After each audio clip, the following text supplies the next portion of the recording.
Queridos irmãos, recebam a paz do Senhor Jesus, que alegria estar com você.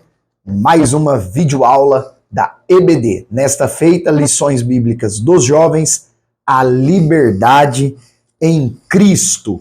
Que lição, que trimestre, que revista maravilhosa. Nós estamos aí nos encaminhando para a lição de número 12, penúltima lição do trimestre, e eu quero saber quem aí de vocês assistiu às outras 11 lições, quem assistiu apenas algumas, conta aqui para mim nos comentários, por favor, que eu quero falar com você e agradecer mais uma vez pela sua presença. E se você for novo aqui no canal, seja muito bem-vindo. Todas as semanas nós estamos juntos, pela graça de Deus, com a EBD dos jovens, dos adultos e também dos juvenis, além, é claro, das videoaulas de teologia, o quadro A Bíblia Não Diz, pregações edificantes, para você, junto comigo, aprender a palavra de Deus e amadurecermos na nossa fé em Cristo Jesus. Pois bem, eu sei que você já está se inscrevendo aí no canal, deixando o seu like. Então nós vamos para a lição de número 12. O apóstolo Paulo, aqui em Gálatas, capítulo 6, versículos 1 a 8, tem alguns conselhos gerais extraordinários para nós. É por isso que você vai perceber, você que está estudando a sua lição, você que talvez faz parte do corpo docente, professor da EBD de jovens, você vai perceber que apesar da lição ter este tema, o que você semear, ceifará, não é apenas a lei da semeadura que está em pauta nessa lição. Nós temos 3 assuntos importantes. 3. O primeiro deles, Paulo começa o capítulo 6 de Gálatas tratando a respeito de como lidar com os pecados dos nossos irmãos. Como agir, o que fazer. Depois, no tópico 2, a revista apresenta a ideia e a necessidade de nós, como cristãos, ajudarmos a carregar as cargas uns dos outros e vigiar para não cair nos mesmos erros. E lá no tópico 3 é que está a lei da semeadura, baseada em Gálatas 6, versículo 7. Então vamos lá, vamos por partes. O primeiro tópico da lição está relacionado a como tratar os pecados dos irmãos, pautado no versículo 1 de Gálatas 6. E aqui eu quero deixar alguns comentários interessantes e você faça as suas anotações aí.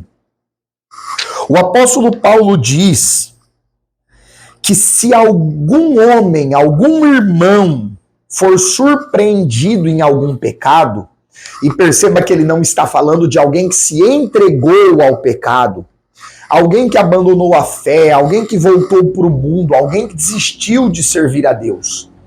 Está falando de algum irmão que tropeçou, que errou, que cometeu uma falha. Ele diz, vós que sois espirituais. E aqui está um ponto importante, hein, gente? O apóstolo Paulo está mostrando que cristãos maduros, aqueles que são espirituais, vão encaminhar aquele irmão com o espírito de mansidão. Então perceba,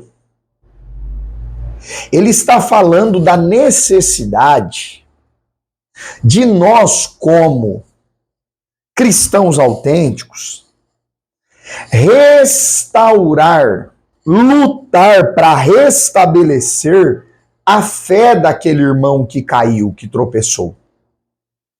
O termo grego que Paulo usa aqui para encaminhar está ligado a restaurar, remendar redes que se partiram, desenvolver e aperfeiçoar o caráter da pessoa.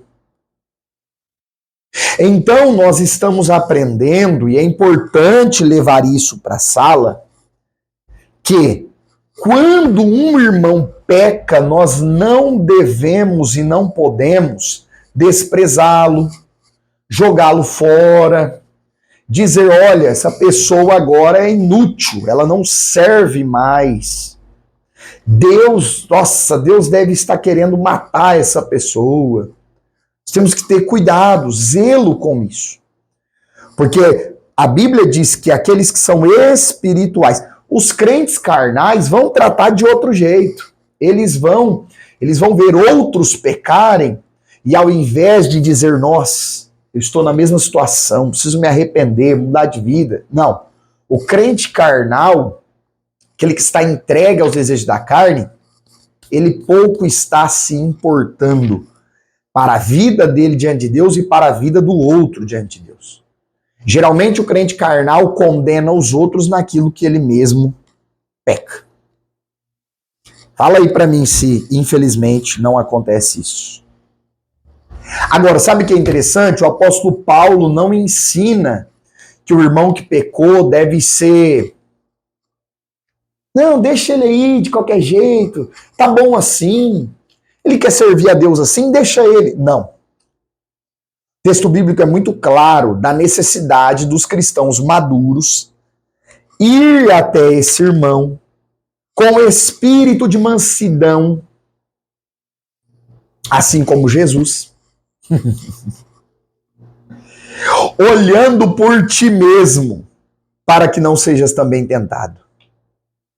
Ah, irmão Micael, eu quero ajudar alguém que está lutando contra um pecado lá, eu quero ajudá-lo a vencer, mas olha, é um pecado que eu também sou extremamente tentado. Cuidado. Talvez eu e você precisamos amadurecer em algumas áreas antes de querer ser um canal de bênção e de restauração na vida de outros naquela mesma área. Eu já presenciei na experiência pastoral, enquanto dirigente de igreja, irmão que foi ajudar alguém em uma área que ele precisava e ainda estava sendo ajudado, e infelizmente caiu outra vez e abandonou a fé. Então o apóstolo Paulo começa esse capítulo 6 ensinando isso. E a nossa vida espiritual, queridos, ela não é medida apenas pela nossa comunhão e contato na vertical com Deus. A nossa vida espiritual também, ela é medida, ela é evidenciada no nosso amor, cuidado e zelo uns pelos outros. Amém? Aí nós vamos para o segundo assunto dessa lição 12, que é o levar a carga uns dos outros, que o apóstolo Paulo trabalha no versículo 2 em diante. Olha só, a expressão bíblica que ele usa aqui para carga não é no sentido do pecado. Ah, alguém cometeu pecados e está colhendo os frutos desse pecado e eu vou lá sofrer no lugar dele. Não. O apóstolo Paulo está falando aqui de carga no sentido de pressão, de provação, de tribulações. E como que nós precisamos aprender a ajudar os outros a levar as suas cargas? Nós vivemos um mundo de individualismo. Nós vivemos um mundo de antropocentrismo. Eu estou no centro, é apenas eu. Eu sou o ser humano que mais precisa, que mais é necessitado. Olha, eu só consigo olhar para mim. É um individualismo absurdo. A Bíblia nos ensina a olhar e auxiliar os outros.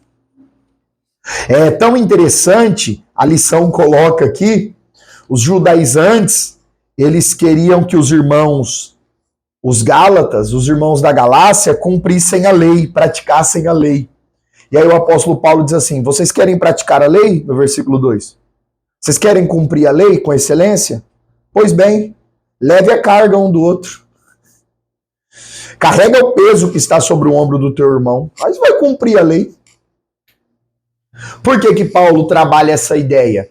Porque quando eu estendo a mão para alguém, quando eu estou agindo como Jesus agia, com amor, com paixão, com misericórdia, estendendo a mão, Jesus disse, a lei se resume a isso, amar a Deus sobre todas as coisas e ao próximo como a ti mesmo. E lá na frente ele disse para os discípulos, amai-vos uns aos outros como eu amei a vós. Ficou ainda mais difícil. Outro ponto que a lição trabalha, a necessidade de nós vigiarmos quanto à arrogância. A arrogância abre a porta para todas as tentações.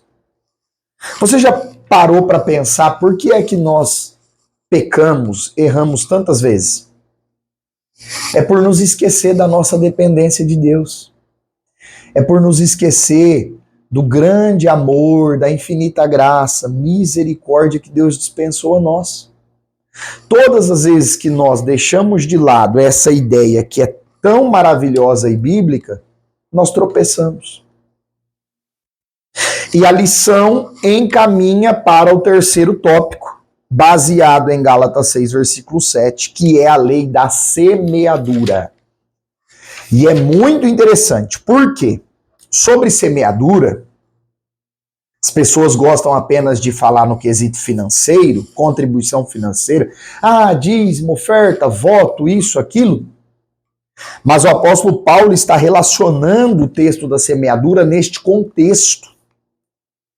E ele relaciona a lei da semeadura com a carne e o espírito, no versículo 8. É o mesmo contexto. Olha o porquê, junto aí na língua portuguesa, o porquê de resposta. Ele diz que quem semeia na carne, da carne vai colher corrupção, miséria, morte, condenação eterna. Mas quem semeia no espírito, do espírito ceifará a vida eterna. Então perceba que o apóstolo Paulo termina essa ideia, esse raciocínio de Gálatas 6:8, relacionando a necessidade do cristão plantar em uma vida de comunhão com Deus, de amor a Deus, amor ao próximo, comunhão com as Escrituras, presença de Deus, fidelidade a Deus. Por quê? Porque quem semeia na carne vai colher as obras da carne, que levam à perdição. E quem semeia no Espírito, na presença de Deus, colherá uma vida nova e colherá o quê? A verdadeira liberdade em Cristo Jesus. Se você chegou até aqui, eu quero agradecer você, Deus abençoe. Não se esqueça, se inscreve no canal, lembre de deixar o seu like, curtir esse vídeo, acompanhar aí as próximas videoaulas e não se esqueça, compartilhe com alguém. Deus abençoe e até a próxima aula.